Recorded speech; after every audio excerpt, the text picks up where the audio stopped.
Hello बच्चों, कैसे हो आप सभी। तो हम ये अपनी सीरीज चला रहे हैं जिसमें हम 9th क्लास का और 10th क्लास का पूरा मैथ कवर करेंगे। ठीक है, कल हमने इसकी पहली क्लास करी थी। तो लास्ट क्लास में हमने इसमें डेसिमल एक्सपेंशन तक हमने पढ़ लिया था, डेसिमल एक्सपेंशन स्टार्ट कर दिया था, उससे आगे हमको कंटिन्यू करना था। ठीक है, कंटिन्यू करेंगे। उससे पहले एक बार रिकैप ले लेते हैं कि लास्ट क्लास में हमने क्या क्या पढ़ा था। फास्ट रिकैप ले लेते हैं एक बार। तो लास्ट क्लास में हमने सबसे पहले हमने देखा था नंबर्स होते हैं दो तरह के, रियल और इमेजिनरी। इमेजिनरी नंबर्स मैंने बताया था आपको भी पढ़ने की जरूरत नहीं है क्योंकि आपके सिलेबस का पार्ट नहीं है। ठीक है, फिर हमारे रियल नंबर्स पे। रियल नंबर्स होते हैं दो तरह के, रैशनल और इर्रेशनल। ठीक है, तो इर्रेशनल मैंने आपको दोनों कल कंपेयर करके बताए थे, दोनों को एक साथ बताया था कि कैसे कैसे हम समझते हैं कि कौन सा रैशनल है कौन सा इर्रेशनल है। ठीक है, लेकिन इसकी इर्रेशनल नंबर की क्लास अभी अलग से होगी, एक क्लास इर्रेशनल नंबर की हम अलग से करेंगे। ठीक है, इर्रेशनल नंबर की क्लास अलग से होगी। रैशनल नंबर हमने कल पढ़ा था पूरी तरह से, इसमें देखते हैं आगे क्या क्या था। ठीक है, तो रैशनल नंबर हमने देखा था कि ये तो हमारा गलत था, कॉम्प्लेक्स नंबर तो हमारा इसका पार्ट नहीं है, वो उसका पार्ट होता है, इमेजिनरी नंबर्स का पार्ट होता है। ठीक है, फ्रैक्शनल और इंटीजर्स। ठीक है, फ्रैक्शनल हमने बात करी थी कि प्रॉपर, इम्प्रॉपर और मिक्स्ड फ्रैक्शन। इंटीजर्स हमने बात करी थी नंबर लाइन बना के, है ना। उसके बाद हमने होल नंबर भी देखे थे, नेचुरल नंबर देखे थे, प्राइम और कंपोजिट। प्राइम कौन से होते थे? ऐसे नंबर्स जिनके सिर्फ दो फैक्टर होते हैं। फैक्टर का मतलब क्या है कि वो सिर्फ दो नंबर से ही कंप्लीटली डिवाइड होंगे। कौन कौन से दो नंबर होते हैं वो? एक तो 1 होता है और एक वो खुद नंबर होता है। ठीक है, कंपोजिट नंबर्स वो होते थे जिनके दो से ज़्यादा फैक्टर होते हैं। ठीक है, मतलब वो दो से ज़्यादा नंबर से डिवाइड हो सकते हैं, है ना। हमने ये भी देखा था कि सिर्फ 2 एक अकेला ऐसा प्राइम नंबर होता है जो इवन है। उसके अलावा जितने भी इवन नंबर होते हैं वो सारे, जितने भी प्राइम नंबर होते हैं वो सारे के सारे ऑड नंबर्स होते हैं। ठीक है, आप एक बार पीछे की वीडियो देख लेना जिसने ना देखी हो, जिसने देखी हो तो बहुत अच्छा। ठीक है, चलिए आगे चलते हैं।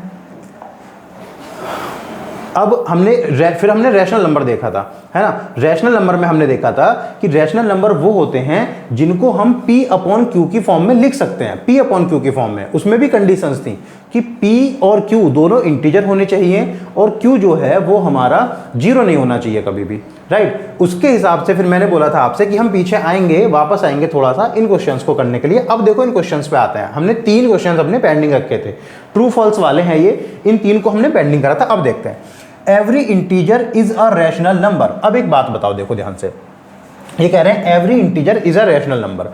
हमने एक इंटीजर लिखा 2, हमने कोई और इंटीजर लिखा 5, हमने और कोई इंटीजर लिखा -7 लिख लिया। ये सारे के सारे इंटीजर हैं, है ना। अगर मैं इनके अपॉन में 1 लिख दूं तो कोई प्रॉब्लम है क्या? अपॉन में 1 तो लिख ही सकते हैं, 1 से तो किसी को भी डिवाइड कर सकते हैं, है ना। ये माना ही जाता है कि अगर अपॉन में कुछ नहीं है तो वो 1 लिखा हुआ है। ठीक है, अब इन पे हम रैशनल नंबर को देखते हैं कि ये रैशनल नंबर है या नहीं है। देखो, सबसे पहली बात, P अपॉन Q की फॉर्म में है, बिल्कुल है P अपॉन Q की फॉर्म में। P और Q दोनों इंटीजर हैं, 1 तो इंटीजर होता ही है, 2 भी इंटीजर है, तो ये दोनों हमारे इंटीजर हैं। ठीक है, और हमारा जो डिनोमिनेटर है क्या वो 0 है? नहीं, डिनोमिनेटर 0 तो नहीं है। ठीक है, इसका मतलब ये हमारा रैशनल नंबर है। सेम इसमें है, देखो P और Q दोनों हमारे इंटीजर हैं। Q हमारा जो हमारा डिनोमिनेटर है वो 0 नहीं है। ठीक है, तो ये भी हमारा रैशनल नंबर हुआ। यहाँ पे देख लो, P और Q 0 नहीं है ना, और P अपॉन Q की फॉर्म में है, बिल्कुल है, और साथ में P और Q दोनों हमारे इंटीजर्स हैं। ठीक है, तो ये भी रैशनल नंबर है। तो अब यहाँ पे देखो, उन्होंने बोला every integer is a rational number. हाँ जी, बिल्कुल होता है, हर एक इंटीजर रैशनल नंबर तो होता ही है ना, क्योंकि कोई भी इंटीजर है उसके अपॉन में 1 लिख लो। ठीक है, तो 1 तो ऑटोमेटिकली इंटीजर है और इंटीजर की बात हो रही थी, तो दोनों P और Q दोनों इंटीजर हो गए। ठीक है, अब आते हैं अगले वाले में। तो ये हमारा क्या हो गया? ये हमारा ट्रू हो गया, कल भी मैंने बताया था आपको। अब आते हैं आगे, every rational number is an integer, कि क्या हर एक रैशनल नंबर इंटीजर हो सकता है? चलो इसको देख लेते हैं। देखो, हमने यहाँ पे कुछ रैशनल नंबर लिखे। रैशनल नंबर कैसे लिख सकते हैं कि P अपॉन Q की फॉर्म में होना चाहिए। तो हमने लिख लिया P अपॉन Q की फॉर्म में 4/7 लिख लिया हमने। ठीक है, देखो P है, Q है, Q 0 नहीं है और P अपॉन Q की फॉर्म में है, और P और Q दोनों इंटीजर हैं। अब एक बात बताओ, अगर ये एक पूरा रैशनल नंबर है, पूरे नंबर की बात कर रहे हैं, ये एक रैशनल नंबर है। ठीक है, रैशनल नंबर। अब मुझे ये बताओ, क्या ये इंटीजर है पूरा का पूरा? भाई अगर हम इसके पार्ट देखें कि इसका न्यूमिनेटर इंटीजर है, हाँ बिल्कुल है, इसका डिनोमिनेटर इंटीजर है, बिल्कुल है, लेकिन क्या अपने आप में ये पूरा नंबर इंटीजर है? नहीं है। इसका मतलब सारे रैशनल नंबर इंटीजर तो नहीं हो सकते। अब अगर मैं मान लो यहाँ पे लिख देता 7/1, हाँ तो ये भी रैशनल है और ये साथ में इंटीजर भी है, क्योंकि मैं इसको 7 भी लिख सकता हूँ साथ में। ठीक है, तो अब देखो 2 स्टेटमेंट है। अगर हमसे कोई पूछे कि क्या सारे रैशनल नंबर इंटीजर होते हैं, नहीं, सारे रैशनल नंबर नहीं होते, कुछ रैशनल नंबर इंटीजर हो सकते हैं, लेकिन सारे रैशनल नंबर इंटीजर हो ऐसा बिल्कुल भी जरूरी नहीं है। ठीक है, अगर कोई पूछे कि सारे इंटीजर्स रैशनल नंबर होते हैं, हाँ ये बात बिल्कुल ट्रू है, क्योंकि सारे जितने भी इंटीजर्स हैं उनके अपॉन में हम 1 लिख सकते हैं, और अपॉन में 1 लिख देंगे तो वो पी अपॉन क्यू के फॉर्म में आ जाएगा, तो रैशनल नंबर बन जाएगा। ठीक है ना, तो ये वाली बात समझ आ गई। तो इसमें देखो, इसमें लिखा है every rational number is an integer, नहीं, सारे रैशनल नंबर इंटीजर नहीं हो सकते, तो ये क्या हो गया हमारा, फॉल्स हो गया।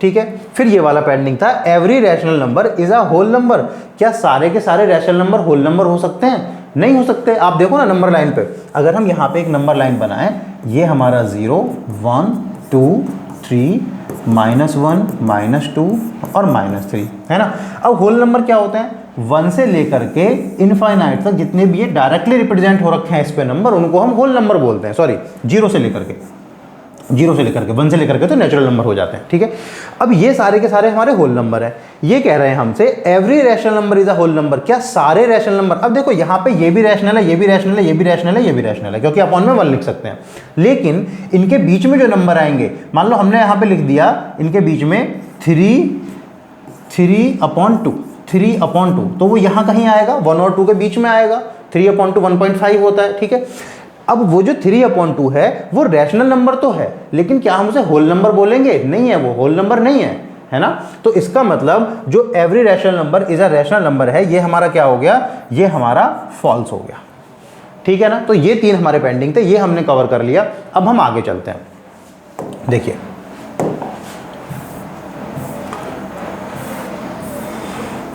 कल मैंने आपको डेसिमल एक्सपेंशन बताया था 7/8 का, बहुत आसान था, नॉर्मल डिवीजन है। अब देखो, एग्जाम में आपसे डायरेक्ट डिवाइड करने के लिए ऐसे नहीं पूछा जाएगा कि 7/8 को डिवाइड करके दिखा दो। भाई 9th क्लास में डिवाइड करना तो हमें ऑब्वियसली आता ही है ना। पूछा ऐसे जाता है क्वेश्चन कि आपसे ऐसे पूछ लेगा कि क्या 7/8 का जो डेसिमल एक्सपेंशन है वो टर्मिनेटिंग है या नॉन टर्मिनेटिंग है, और साथ में लिख देगा ऑल्सो परफॉर्म द डिवीजन। तो आपको पहले डिवीजन करना है, फिर यहां पे दिखाना है कि देखो जी ये यहां पे आके बिल्कुल एंड हो गया, इससे आगे अब कुछ भी नहीं आ रहा, इसका मतलब ये हमारा एक टर्मिनेटिंग डेसिमल है इसका एक्सपेंशन। ठीक है ना। अब आगे चलते हैं, देखो एक्सप्रेस -12/50 इन डेसिमल फॉर्म, ऐसे भी आ सकता है या फिर ऐसे भी आ सकता है आपका, there are how the decimal expansion of -12/50 is terminating और नॉन टर्मिनेटिंग, है ना, या फिर रिकरिंग और नॉन रिकरिंग, ये भी आ सकता है। ठीक है, तो चलो हम और साथ में लिख देते हैं ऑल्सो परफॉर्म द डिवीजन, है ना, तो हमको डिवीजन करके दिखाना होता है। चलो स्टार्ट करते हैं। भाई माइनस है, माइनस तो रहने दो, क्या फर्क पड़ता है ना, माइनस को तो रहने दो ऐसे ही, माइनस तो नेगेटिव नंबर को रिप्रेजेंट कर रहा है सिर्फ। 12 और डिवाइड किससे करना है, हमें इसे 50 से डिवाइड करना है। अब 12 तो छोटा है 50 से, तो हम क्या करेंगे, 0 लगा के एक डेसिमल लगा देंगे। जब हमने डेसिमल लगा दिया तो हम यहाँ पे एक 0 ला सकते हैं, है ना। अब ये कितना हो गया 120, एक क्या हम तो कितनी भी 0 ला सकते हैं डेसिमल के बाद, तो है ना, तो ये 120 हो गया। 52s आर 100, ये आपको आता है डिवीजन, एक बार खुद से करके देखना। हम यहाँ पे बता रहे हैं कि क्वेश्चन हमको जो एग्जाम में आएंगे उनको हम सॉल्व कैसे करेंगे, है ना, किस तरह से क्वेश्चन आ सकते हैं। बचेगा कितना, 20 बचेगा। अब डेसिमल तो लग चुका है और 20 छोटा है इससे, तो हम एक 0 और ले आते हैं साथ में, है ना। अब ये कितना हो जाएगा, 54s आर 200। ठीक है, तो क्या कुछ बचा, कुछ भी नहीं बचा, रिमाइंडर हमारा। इसका मतलब ये जो हमारा 0.24 आया, ये इसको डिवाइड करने के बाद आया है, और देखो ये टर्मिनेटिंग है, ये कैसा है, टर्मिनेटिंग है ना। अभी ये 1-2 क्वेश्चन प्रैक्टिस करने के बाद हम ये भी डिस्कस कर लेंगे कि हम बिना डिवीजन करे भी कैसे पहचान सकते हैं कि कोई भी फ्रैक्शन जो नंबर है हमारा, जो फ्रैक्शन है वो टर्मिनेटिंग होगा उसका डेसिमल एक्सपेंशन या फिर नॉन टर्मिनेटिंग होगा, हम वो भी देख लेंगे, भी ट्रिक देख लेंगे उसकी। ठीक है, चलो ये वाला हो गया। अब नेक्स्ट आते हैं। इस क्लास में मोस्टली आपका यही होगा कि डेसिमल एक्सपेंशन करके दिखाना ही होगा इस वाली क्लास में। अगली क्लास से हमारा इंटरेस्टिंग पार्ट शुरू होगा। यहाँ तक मुझे पता है कि बहुत ज़्यादा इंटरेस्टिंग पार्ट नहीं है ये, है ना, बहुत अजीब सा है ये पार्ट, लेकिन इससे आने वाली जो क्लास होगी जिसमें हम क्या करेंगे, डेसिमल एक्सपेंशन को P/Q फॉर्म में कन्वर्ट करेंगे, है ना। उसमें फिर अलग अलग तरह के, आपको पता है टर्मिनेटिंग डेसिमल हो गया हमारा, नॉन टर्मिनेटिंग डेसिमल हो गया, नॉन टर्मिनेटिंग नॉन रिकरिंग वाला हो गया, है ना। अलग अलग तरह से उनको P/Q में कन्वर्ट करेंगे, उनके अलग अलग मेथड है। पहले आज इस वाली क्लास में इस पार्ट को कवर करते हैं फटाफट जल्दी से। ये क्लास बहुत लंबी नहीं होगी, छोटी सी क्लास होगी। Find the decimal representation of 8/3। अब ये ऐसे भी पूछ सकता था कि क्या 8/3 का जो डेसिमल एक्सपेंशन है वो टर्मिनेटिंग होता है या नॉन टर्मिनेटिंग होता है, और अगर नॉन टर्मिनेटिंग होता है तो उसमें रिकरिंग होता है या नॉन रिकरिंग होता है ना, ऐसे पूछ सकता था आपसे। तो चलो हम शुरू करते हैं।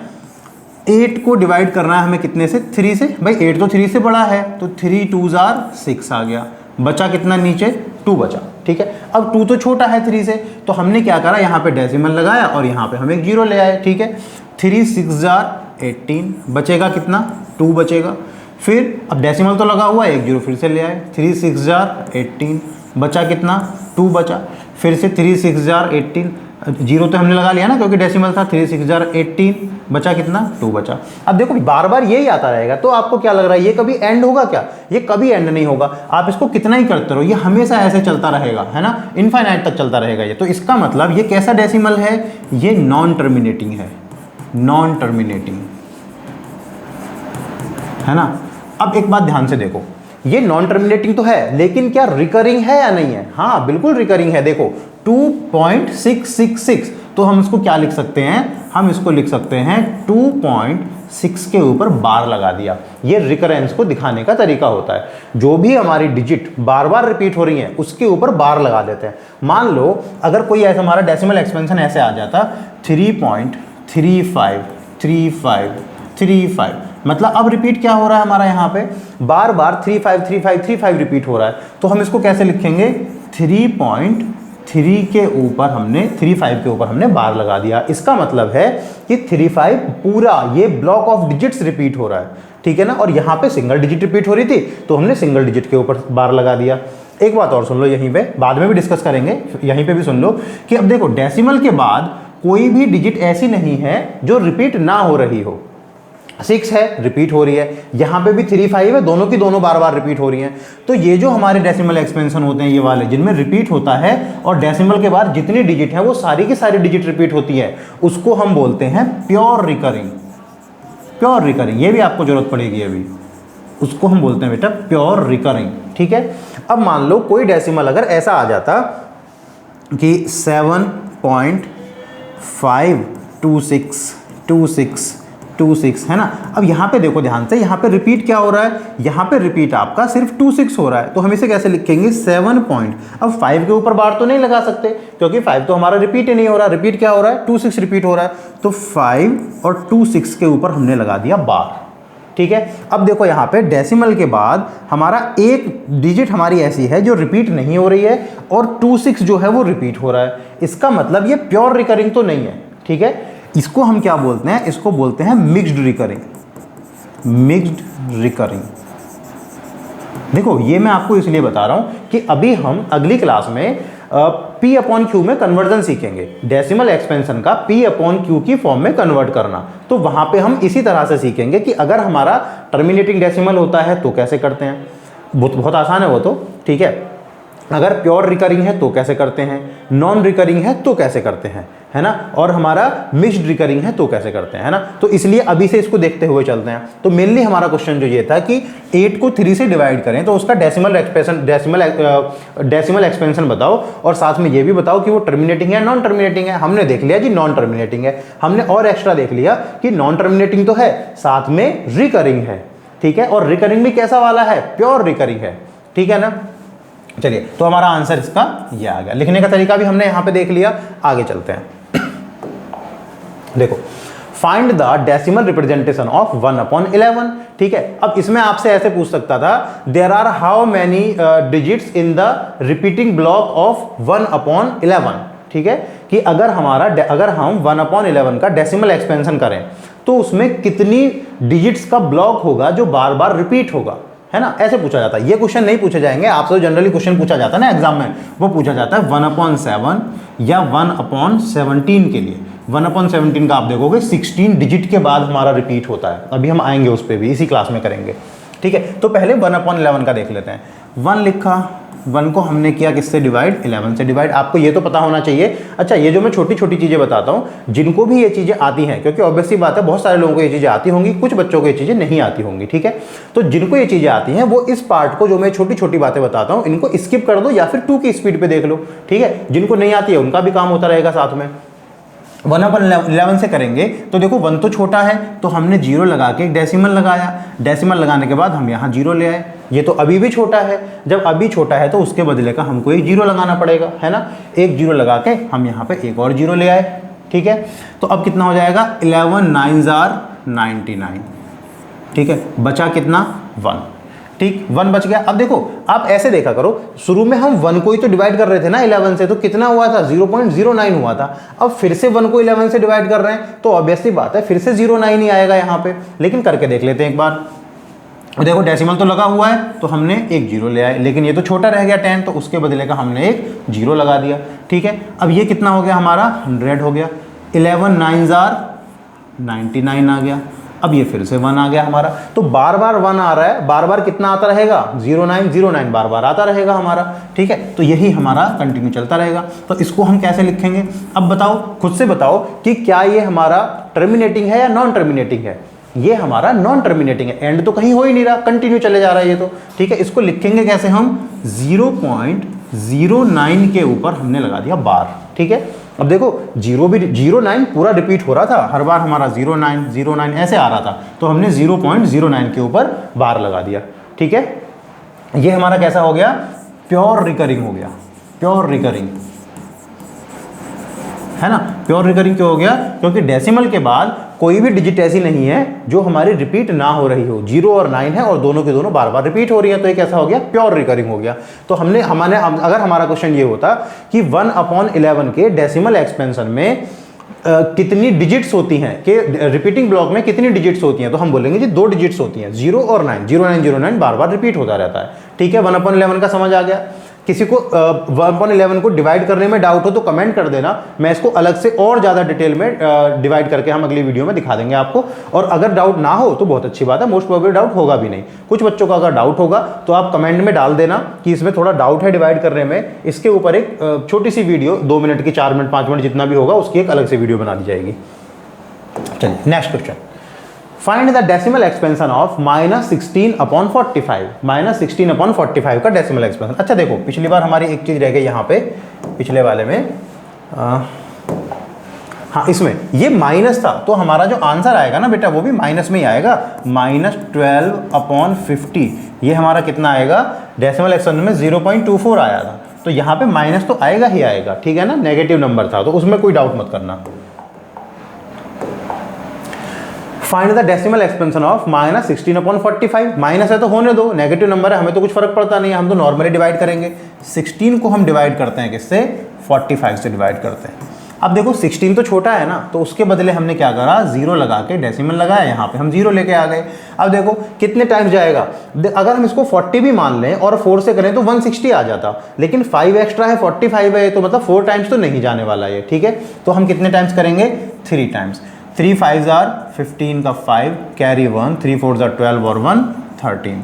बचेगा कितना, यहाँ से बचेगा आपका 10 में से 5 गया 5 और 5 में से 3 गया 2, 25 बच गया, ठीक है। डेसिमल हमने पहले से लगा रखा है, हम यहाँ पे क्या लेके आ गए, 0 लेके आ गए, ठीक है। अब देखो कितने टाइम्स जाएगा, अगर ये 40 होता 5 टाइम्स करते तो 200 आता, 5 और एक्स्ट्रा है तो 5 5s are 25 हो गया, 200 में 25 ऐड करोगे तो 225 आएगा। इससे तो अभी भी छोटा है ना, इसका मतलब 5 टाइम्स हम इसको डिवाइड कर सकते हैं, तो हमने यहाँ पे 5 लिखा, 5 से कितने टाइम्स जाएगा, 225 टाइम्स जाएगा। बचेगा कितना, देखो फिर से 25 बच जाएगा। अब देखो यहीं से हमको नजर आ गया कि जब 25 बचा था हमने डिवाइड किया, फिर से 25 बचा, तो मतलब ये तो एक साइकिल बन गई ना पूरी, तो बार बार 25 बचता चला जाएगा। एक दो और करके देख लो, फिर से देखो। अब हम क्या करेंगे, डेसिमल तो लगा हुआ है तो हमने यहाँ पे 0 लिख ली, फिर से 5 से करो तो ये कितना आएगा, 225 आएगा फिर से, है ना। बचेगा कितना, 25 बचेगा, ठीक है। फिर से करना चाहो कर लो, फिर से यहाँ पे डेसिमल लगा हुआ है ऊपर, तो हमने उसके बदले यहाँ पे 0 लगा सकते हैं डेसिमल के बाद। ठीक है 250 हो गया, फिर से 5 से करो, 5 से करोगे तो कितना आएगा 225 आएगा, बचेगा कितना 25 बचेगा, बार बार वही 25 बचता चला जाएगा। अब बताओ ये कभी एंड होगा क्या? ये कभी भी एंड नहीं होने वाला, ठीक है। अब खुद से इसको लिखने का ट्राई करो बार वाली फॉर्म में। हम इसको कैसे लिखेंगे? हम इसको लिखेंगे 0.3 और 5 के ऊपर बार। अब गलती से 3 के ऊपर बार मत लगा देना, है ना। 3 तो सिर्फ एक ही बार आया है, 3 बार बार नहीं आ रहा, तो हम 3 के ऊपर बार नहीं लगाएंगे, बार किसके ऊपर लगाएंगे? सिर्फ 5 के ऊपर, क्योंकि 5 रिपीट हो रहा है। अब मैं आपसे अगर पूछूं कि क्या ये हमारा टर्मिनेटिंग है नॉन टर्मिनेटिंग है, साफ साफ बोलोगे जी नॉन टर्मिनेटिंग है, एंड तो कहीं हो नहीं रहा, ठीक है। अब यहां पे ये बताओ मिक्स्ड है या प्योर है या मिक्स्ड है, मिक्स्ड रिकरिंग है या प्योर रिकरिंग है। देखो डेसिमल के बाद एक डिजिट ऐसी है जो रिपीट नहीं हो रही और 5 रिपीट हो रहा है, इसका मतलब ये हमारा मिक्स्ड रिकरिंग है, मिक्स्ड रिकरिंग, ठीक है। ये हमारा कैसा है? ये मिक्स्ड रिकरिंग है। समझ में आ गई इतनी बात? चलिए आगे चलते हैं। चलिए find the decimal expansion of 1/7। ये एग्जाम में आने वाला क्वेश्चन है। इसमें ऐसे पूछा जाता है कि 1/7 के डेसिमल एक्सपेंशन में, डेसिमल एक्सपेंशन जो होगा उसमें जो रिपीटिंग ब्लॉक होगा, पहले तो ये भी पूछ सकते हैं कि वो रिपीटिंग टर्मिनेटिंग होगा या नॉन टर्मिनेटिंग होगा, और हम करके देख लेंगे, पता चल जाएगा। फिर ये पूछ लेंगे कि अच्छा चलो नॉन टर्मिनेटिंग तो है, क्या रिपीटिंग होगा? हम बोलेंगे रिपीटिंग होगा, अभी हम करके देखेंगे उसको, ठीक है। फिर ये भी पूछ सकते हैं कि अच्छा जो रिपीटिंग ब्लॉक है, एक digit number of digits repeat होती है ना, उसमें कितनी डिजिट्स हैं, ठीक है। चलो हम डिवाइड करके देखते हैं। 1 को हमने किया कितने से? 7 से हमने डिवाइड किया। तो सबसे पहले तो 1 छोटा है तो 0 पॉइंट लगाया और हमने यहाँ पे 0 लेके आ गए।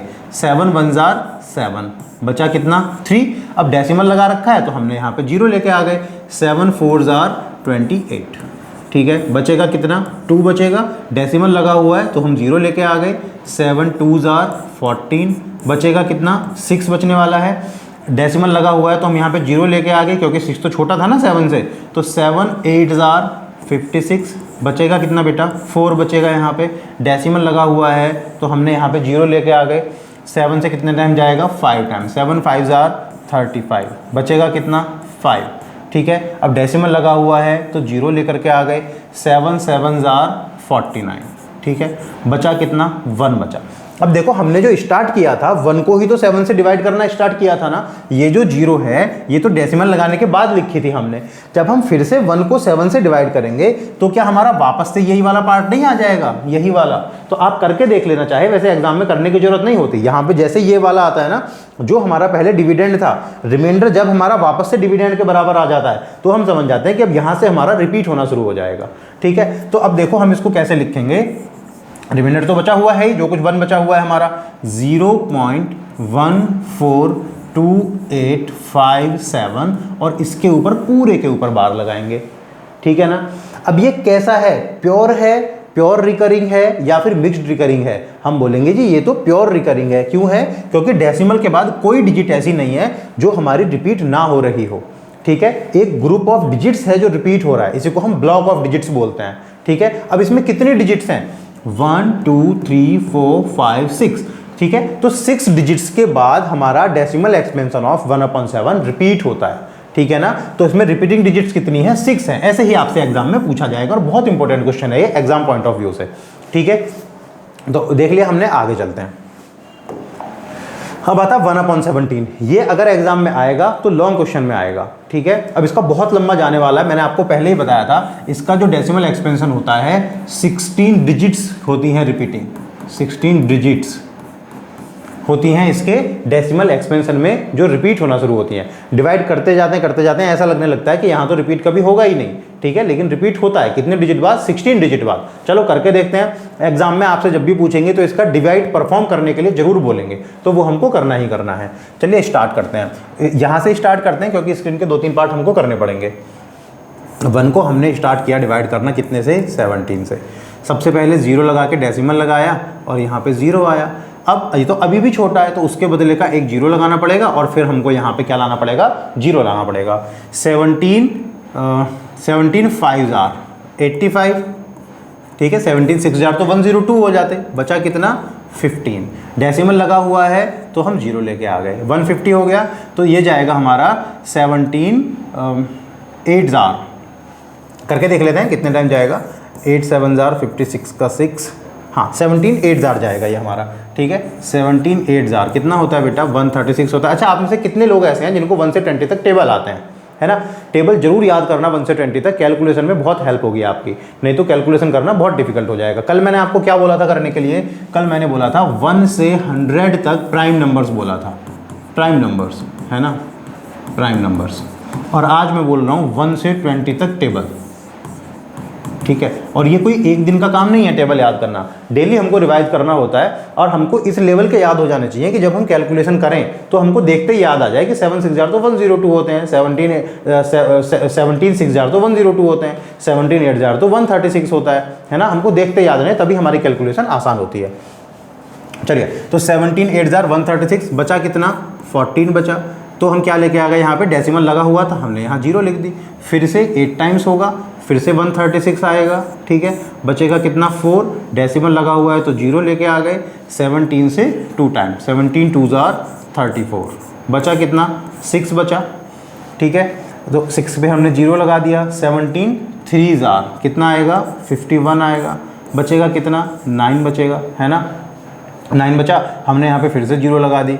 फिर 17 5 जार कितना आएगा 85 आएगा। बचेगा कितना 5 बचेगा।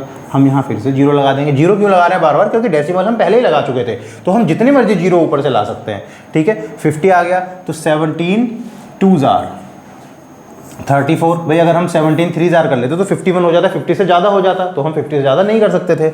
बचा कितना, यहाँ पे बच गया हमारा ये 16 बच गया, ठीक है। अब हम यहाँ से आगे शुरू करते हैं, इस साइड शुरू कर लेते हैं। इसको तो हम यहाँ लिखते रहेंगे, चलो यहाँ से शुरू कर लेते हैं। 16 को डिवाइड करना स्टार्ट करते हैं किससे, 17 से, 17 से, ठीक है। अब हमारा डेसिमल वगैरह लगा हुआ है पहले से, ध्यान रखना, वापस डेसिमल लगाने की जरूरत नहीं है हमें यहाँ पे, ठीक है। 16 को करेंगे तो ये हमारा कितना बन गया 160 बन गया। यहीं पे 0 लगा लेते हैं क्योंकि डेसिमल तो लगा हुआ था, 160 हो गया, ठीक है। तो 17 9 जार कितना होता है 153 होता है, ठीक है। बचा कितना फिर से हमारा 7 बचा।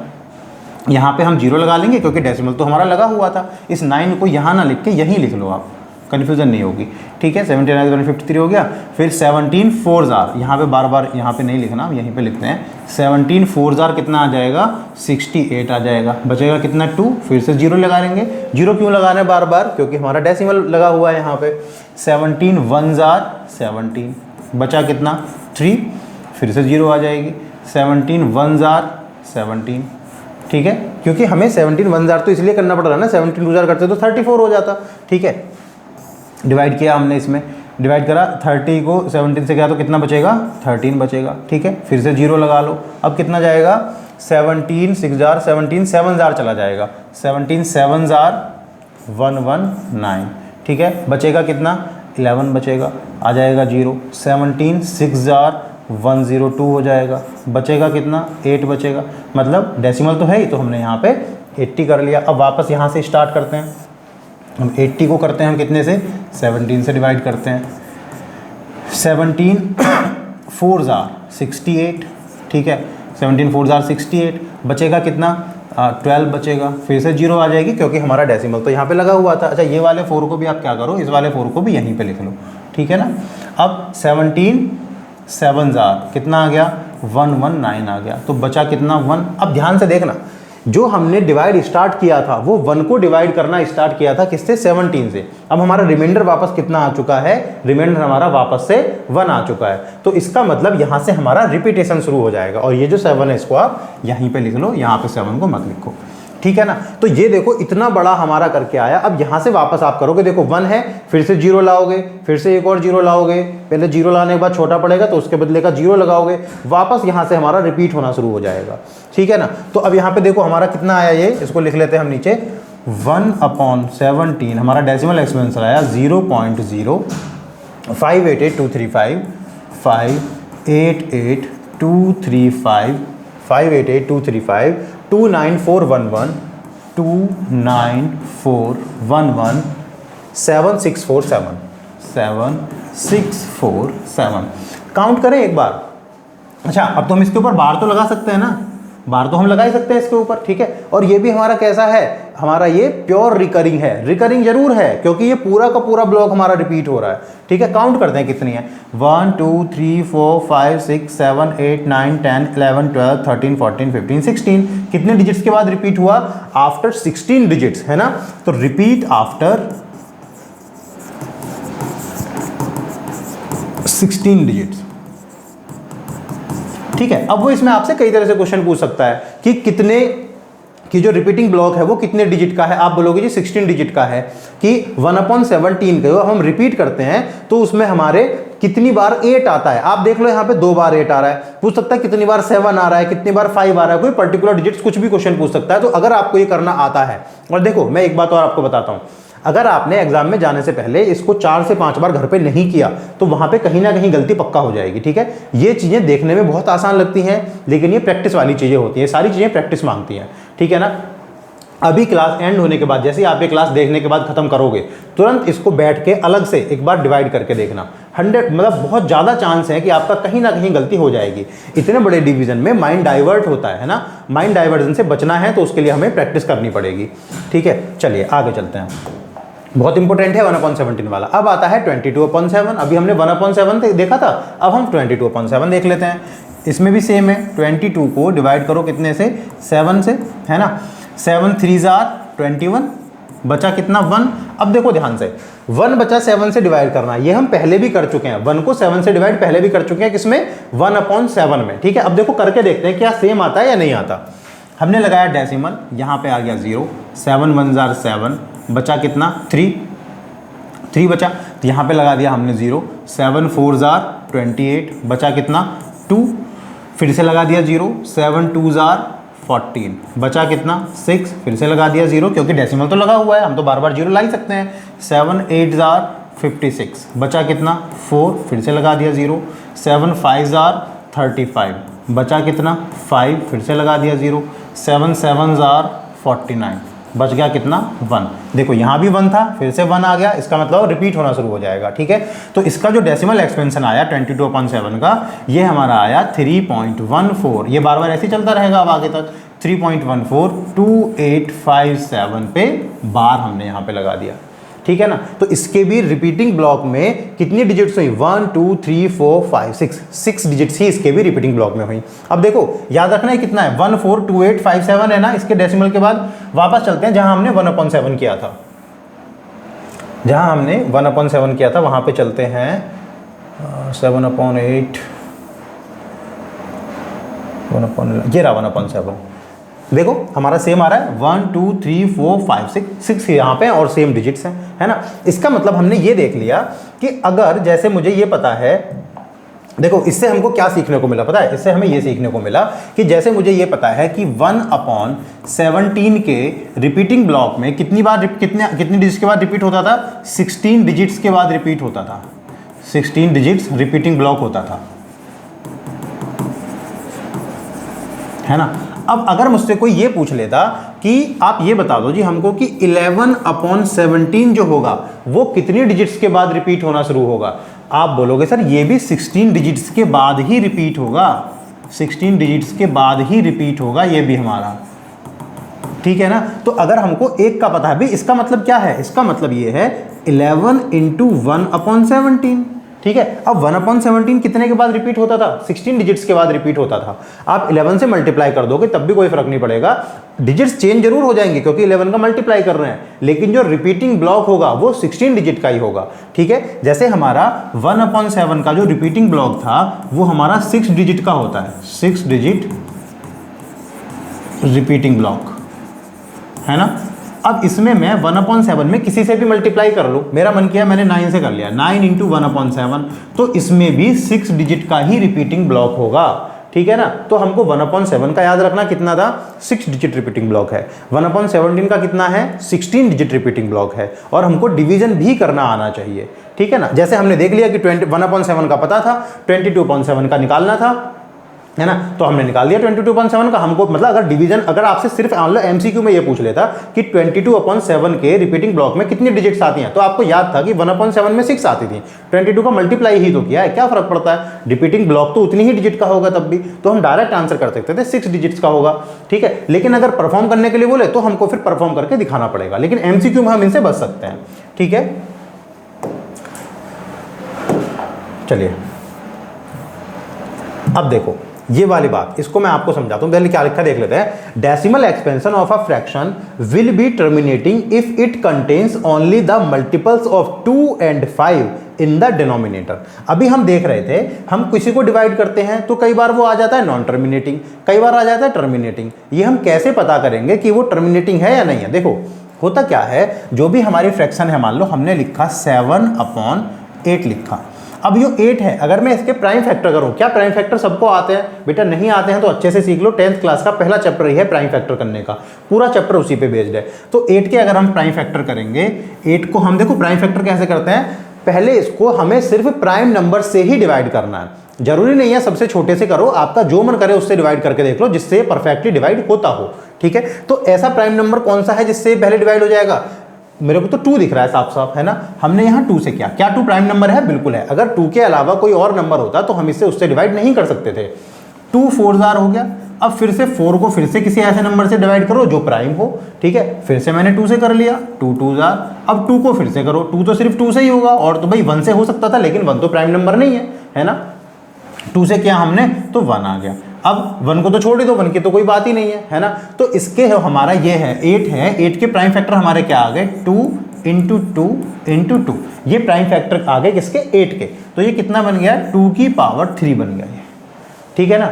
ये तो पता होगा आपको, ऐसे पावर में लिख सकते हैं हम, एक्सपोनेंट आप पढ़ के आए हो अच्छे खासे 7th और 8th में, ठीक है। हमने यहाँ पे देखा कि इसके जो डिनोमिनेटर है ना, वहाँ पे सिर्फ 2 के मल्टीपल्स हैं। इसका जो प्राइम फैक्टर हमने किया तो वहाँ देखा 2 के मल्टीपल के अलावा कुछ है ही नहीं, ठीक है। इसका मतलब ये हो गया कि इसका जो डेसिमल एक्सपेंशन होगा वो 100% टर्मिनेटिंग होगा, टर्मिनेटिंग, है ना। तो अगर किसी फ्रैक्शन के डिनोमिनेटर में सिर्फ 2 या फिर 5 या फिर बोथ, इन दोनों के ही अगर हमारे मल्टीपल्स हैं तो वो टर्मिनेटिंग होता है। इनके अलावा अगर कुछ भी आ गया तो वो नॉन टर्मिनेटिंग ही होता है। एग्जांपल के लिए मैं आपको फिर से दिखाता हूं, देखो मैंने यहां पे लिखा 16/12 लिख देते हैं, ठीक है। 16/12 लिखा हमने यहाँ पे। अब देखो 12 के अगर हम प्राइम फैक्टर करेंगे तो 12 के प्राइम फैक्टर क्या आएंगे हमारे निकल के? 2 से करो 6 पे, 2 से करो 3 पे, है ना। तो ये प्राइम फैक्टर हमारे आ गए 16/2 की पावर 2 × 3।